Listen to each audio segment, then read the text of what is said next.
Welcome to the San Antonio Baptist Association. You're listening to a SABA Talks podcast. This is part 2 of How to Overcome Challenges in the Disciple-Making Process with Dr. Greg Ogden and Dr. Craig Etheridge. We did 2 disciple-making conferences with pastors, had about 40 pastors go through that. And out of that group, we established an advisory group. And the advisory group guys were really the guys that helped shape what we're doing today. And as we got to talking, one of the guys in the group, who is a church leader, he's a staff member of the church, he said the experience that he's been having. And so, Dr. Ogden, you're going to speak to this. And I hope as I explain it, it makes sense to you. Some of the challenges that he's experienced in the process was the attitude of some of the people that he's engaged. And here's some of the things he described. How do you deal with someone or a group that begins to see themselves almost with this Pharisaical, legalistic attitude that we're checking the block, we're memorizing scripture, we're taking sermon notes, and we are the disciple makers and you're not. And you know, so they kind of see themselves as super Christians. And then he said, then there's the people who are the other end who have a lack of motivation, that they meet together in their group and nobody's done anything, you know, and they're saying, what are we doing here? And then there are those who just started. I think Dr. Etheridge, you said something about somebody started out with all this promise and all this vim and vigor, and they just didn't stay engaged. They fizzled out.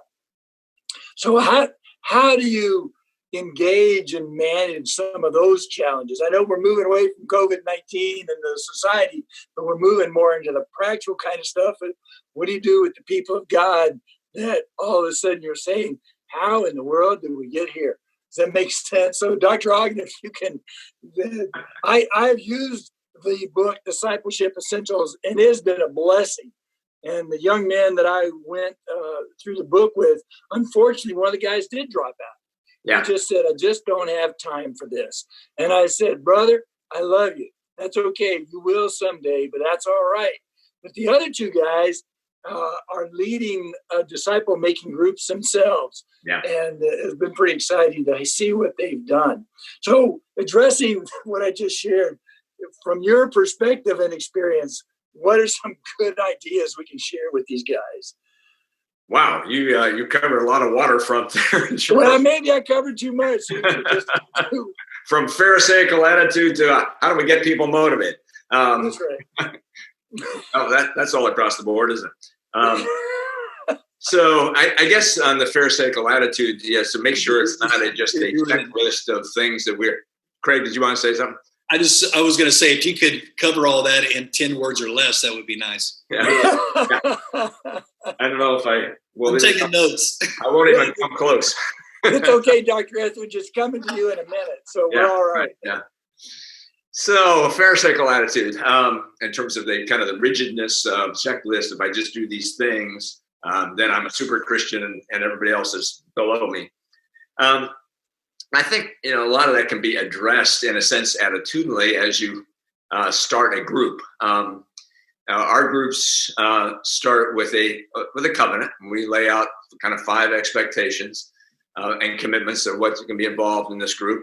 Show up on a regular basis, do your work before you come, open your life to one another. And so when you start sharing your own story and sharing your life and the challenges of your own commitment to Christ, that's going to lead to humility fairly quickly.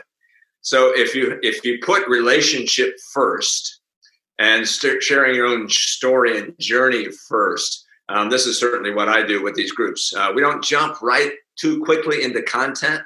We start with relationship, and I start with some fun stuff because, like, you know, tell me about your hobbies. You know, what do you enjoy doing offline? You know, tell me how you met your spouse and what's one embarrassing moment that you had during your courtship. You know, those kinds of things. And then we spend actually quite a bit of time sharing our faith journeys. So, you know, tell us about when you came to Christ. What was life like in your home in terms of your sharing of the Christ-centered life? Did you come from a Christian? When have you been closest to God in your life? When have you been the furthest away from God in your life? Wow. And what has brought you to this moment of even wanting to be in a group like this, that kind of thing.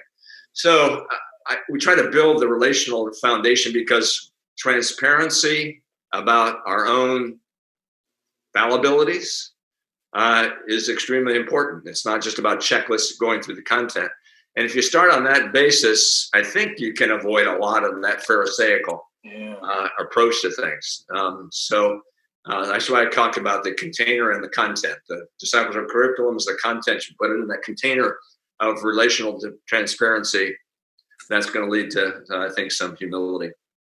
Mm-hmm. The other part of that, I would say, in terms of how you get the unmotivated motivated, we talk about the power of personal invitation in terms of this kind of microgroup experience. And it's different from a programmatic mentality within the life of a church. What do churches do? Well, we adopt a discipleship program. We've got 10 weeks to make disciples. You all sign up to this program starting on such and such a day and go sign up. And you march people lockstep through this program, and there's not a whole lot of transformation take place. In fact, who signs up for that program? The same 20% that sign up for everything else, right? But you missed them. But it's different when you're trying to form a discipleship group, because you're going to somebody and you're saying to them, I've been prayerfully considering starting this group, and I've been spending some time in prayer. The Lord just keeps putting your name on my heart. I see some hunger in you. I want to form a group that's going to help all of us grow towards Christ likeness. But frankly, one of the purposes of this group is to help you help other people grow towards Christ likeness as well. So it's about you in terms of your own relationship. And we're going to do this with a couple other people. And I'm going to look you in the eye, and I'm going to ask you to join me on this journey with a couple of others. Wow. That is a far different experience than what way we do things at church, right? Yes. So it's the mass invitation, and when you give a mass invitation, 80% of the people think you're not talking to them. But if you've got somebody who's coming to you and say, gosh, just on my heart, you just settled there, I want to call you to join me. That's much harder to turn down. And it's attractive to have somebody come to you and invite you personally. Now, it's also scary. I will also put it that way, because when you're actually asking people to enter into something that's fairly transparent and intimate, for guys, that can just cause them to run the other direction. But at the same time, I think there's a hunger for more than just acquaintances in our life. There's a hunger for deeper friendship that we can have and be coached into. So I guess those would be some of the random thoughts that I would give to that broad question that you shared. No, those are great observations. Dr. Etheridge, is there any insights that you want to share? Because really, you're kind of walking into the next question that we're going to ask.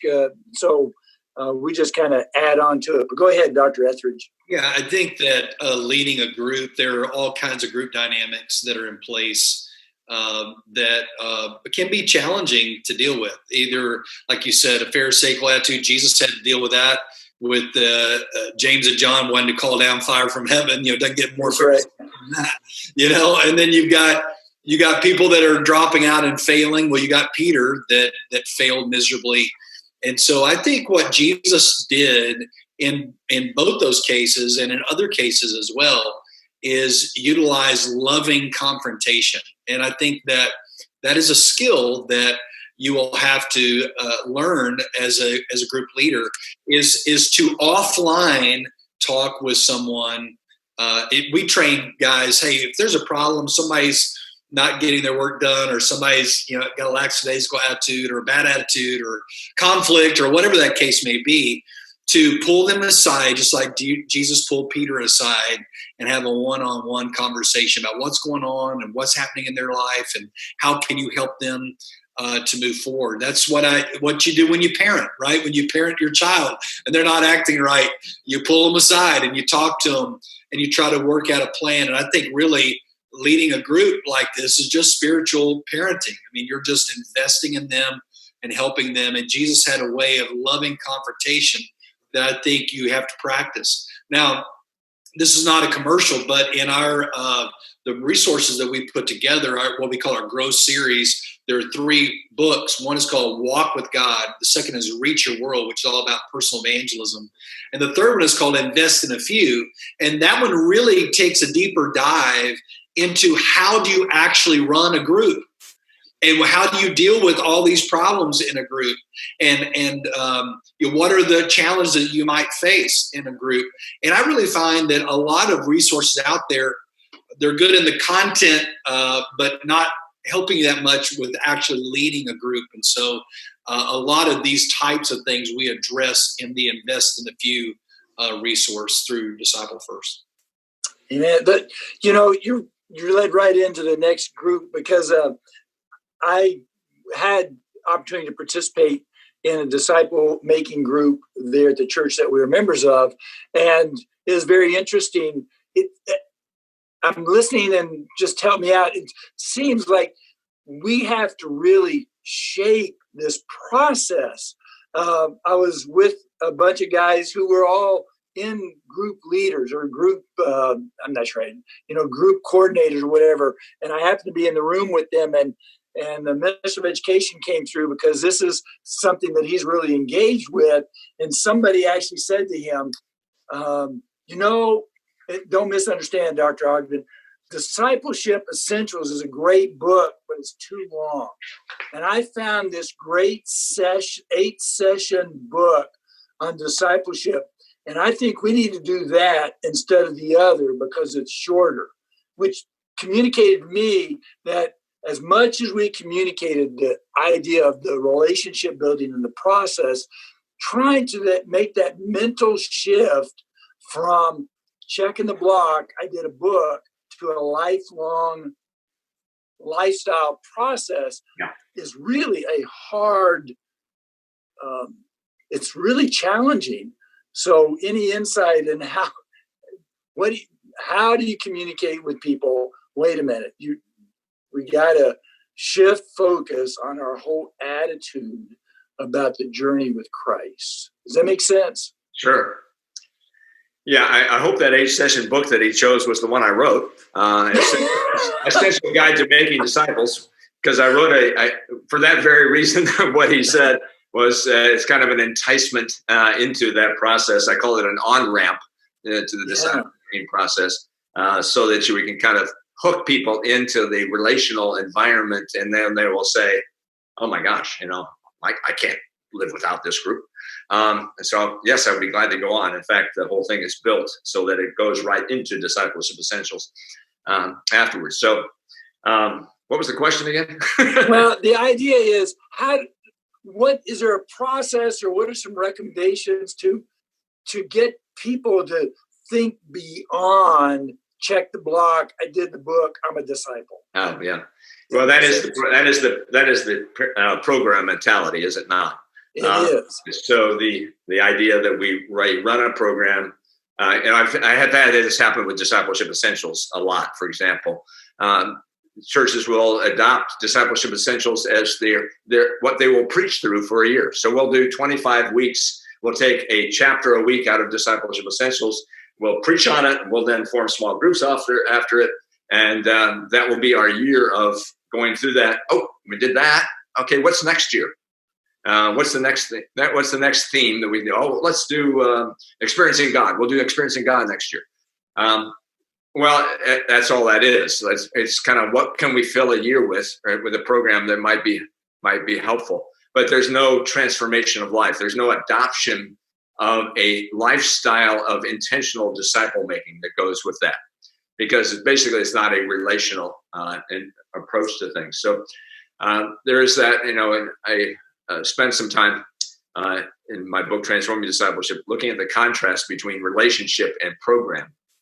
And relationship is about transformation. Program is about information. Right. I went to a church in Chicago. I was on the staff there. I was executive pastor of discipleship. Bad title. I was put up in front of a class, and the church had the mentality of, if we can just get people's theology right, check the box of justification by faith alone, know that they're in, we've done our job. And it wasn't about relationship. It wasn't about forming people. It was just about, that kind of programmatic mentality there versus what one person has called purposeful proximity. I like that phrase in terms of our disciple making. Disciple programs are about one person preparing the content and others coming and taking in the content, right? And it requires very little. Discipleship is about everybody being engaged together. That's why we like the group small. You've done your work, you've engaged the content. Now you're coming together to relationally share your insights into Scripture with each other. And then you are learning from one another in that environment. You are engaged. There's an old adage that we seem to violate all the time, and that is, you get out what you put in. And so, what do you put in to go sit in a sanctuary on a Sunday morning in a pew to listen to a sermon? What does it require of you? What's the expectation? Nothing.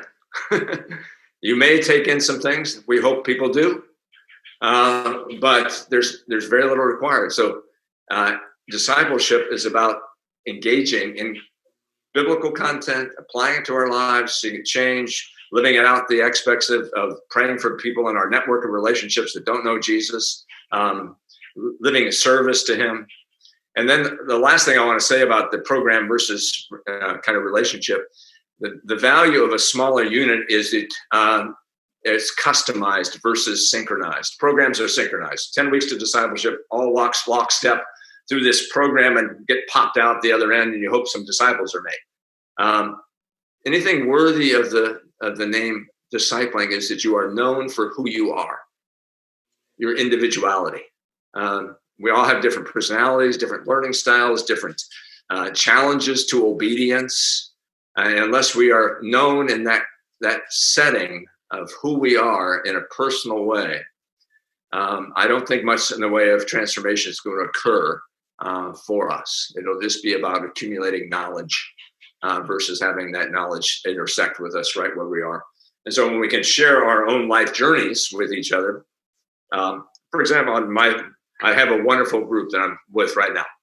I've got a 60-year-old businessman, a 26-year-old guy who's a producer in the entertainment industry, and I have an 18-year-old freshman in college. Wow. And it's a fabulous group. And this freshman in college is just unbelievable in terms of his hunger. Well, what does he bring to the group right now? Well, he's the only believer in his family. His parents are going through a divorce. He's living with his mother and sister. The father's somewhere else. Do you think we talk about that much? And what it means for his faith? This young man who's 26-year-old as a producer in the entertainment industry. There's not a whole lot happening in the entertainment industry these days if you have to bring people together. He's a manager of a theater in our community. You think the theater is opened? So again, the challenges he brings to that discipleship process right now is a part of our discussions. It's central. So we know each other in terms of what's happening in our lives, what's happening interiorly and exteriorly in our lives. So those things I think are extremely important in terms of our discipleship process. Dr. Etheridge, as a pastor of a church, in light of what Dr. Ogden just shared, is there anything you think this is what I probably need to add to this discussion to help this process of staying laser focused on the mission? Yeah, I think we were just talking about how do you not make it a program. And I think that I, of course, agree with everything that Greg said. I think you just have to not treat it like a program. I think you have to constantly reinforce the organic nature of disciple making, the relational nature of disciple making. Anytime you put a printed resource or an electronic resource in front of people, we just default into, go through the material, then we start again. That's what we've done ever since we started kindergarten. We completed material and went to another level of material. So we're kind of conditioned that way. Disciple making at the time of Jesus was not that way. Disciple making, and Jesus, by the way, didn't start disciple making. I mean, you go all the way back to the Old Testament to find roots of disciple making in the prophets that invested in other prophets. You can go back to Elijah and Elisha, Moses and Joshua. You can look at all kinds of illustrations there. And it was always relational. It was always life on life. Follow me, watch what I do, and then you do it. And the goal of that was to follow a master so as to become like the master and carry on the work. What has happened in the American mindset is we have a more educational view, which is more content, mastering content, one sequentially, scope and sequence, one after the next, without any relationship at all. I mean, you can go through engineering 101 and never really know your engineering professor. And so I think we're having to decode some of that in our own culture. It is just literally countercultural for our folks to do that. So I'd tell a pastor, don't beat up on your people too hard because they treat this as a program. This is kind of what's in our American view, right? But I think that what we can do is show them a different way. And I think the way that you do that is when you do meet, that you are engaging with them relationally. You're having them over to your house. You're going out for dinner. You're talking about what's going on in their personal life. You're praying with them through that. And that begins to differentiate real disciple making from just simply a program. And I think it's important as you train up disciple making leaders that you model that for them and help them to capture that relational element, because if not, it will devolve into just another book on the shelf. That's just kind of the nature of what it is. Well, I appreciate what you guys have been sharing. And as we draw to a close in the second session, Dr. Etheridge, what is one word of encouragement or practical takeaway that you want to share with pastors and leaders about how to address and overcome the challenges that can sabotage what we're trying to do here? Yeah, I have one word of encouragement, and that is this: disciple making is challenging. It was challenging for Jesus. He had a guy in his group that didn't make it. And you can't read the Apostle Paul without seeing a list of names. And these are men that stood with him, but then also seeing a list of names that, Demas, who loved the world, Alexander, that left him and did much harm to him. That's just the nature of investing your life. And disciple making is filled with challenges, but it is worth it. It is worth it to continue to invest your life. It's worth it because this is God's calling and it's God's work. And so I just want to encourage pastors that have been listening to this, maybe feel overrun by some of these challenges or disappointed because people didn't really follow through, or conflict flared up, or someone accused them of having ulterior motives. Hey, just stay with it. Stay with it over the long haul. Continue to make disciples and make disciples. Be resilient. Love Jesus. Continue to plow the field that God has put in front of you. And as you just continue to do the work, one day you will look over your shoulder and you will see people making disciples and making disciples behind you. Amen. Dr. Ogden, your thoughts as we kind of close out this podcast. Well, again, let me echo what Craig has said there. Disciple making is a longer term process, and it's really hard to think longer term. I realize that for pastors, we're under lots of pressure to fill the pews, bring people in, and to see the instant results. And it's harder to shift into that longer term vision of where you want to go. I think probably have borrowed this phrase from somebody else, but we like to say, start small, go deep, think big. And start small, go deep, think big. keep that longer term vision in mind as to what can happen as you engage with people. Enjoy the week to week process of seeing life in a group that will nurture your own spirit.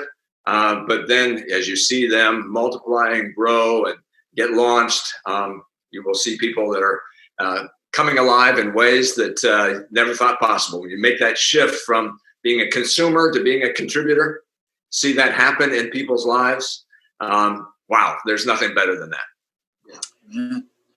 What the takeaway for me, and I think I'm summing up everything you both said, is that focus on the process of establishing the relationship and then the engagement in the content as the relationship is formed and continues, that the relationship is key.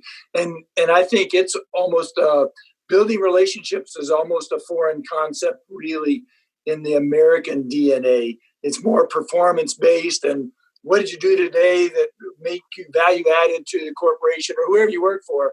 And we need to say it's a mindset that's not ingrained within us of how are you relating with the people around you and journeying with them in this process. And the disciple making process is that we're in this struggle together, and we're going to pray together, encourage one another together, study the word together, apply it together, hold one another accountable together. But you guys, what a great job you're doing. Thank you very much. So as we kind of wrap this up today, last week we began by sharing what disciple making culture looks like. Today we addressed some of the challenges that can sabotage the process. In our next podcast, which will be our final podcast, Dr. Etheridge and Dr. Ogden will lead in the discussion of the implications of a disciple-making culture for ministry in this contemporary environment. Gentlemen, thank you. You guys have certainly been a blessing, and I look forward to this next podcast. Thank you very much. Thank you for listening to this edition of the SABA Talks podcast. We look forward to continuing our conversation next time in hopes of better connecting, encouraging, and supporting churches for kingdom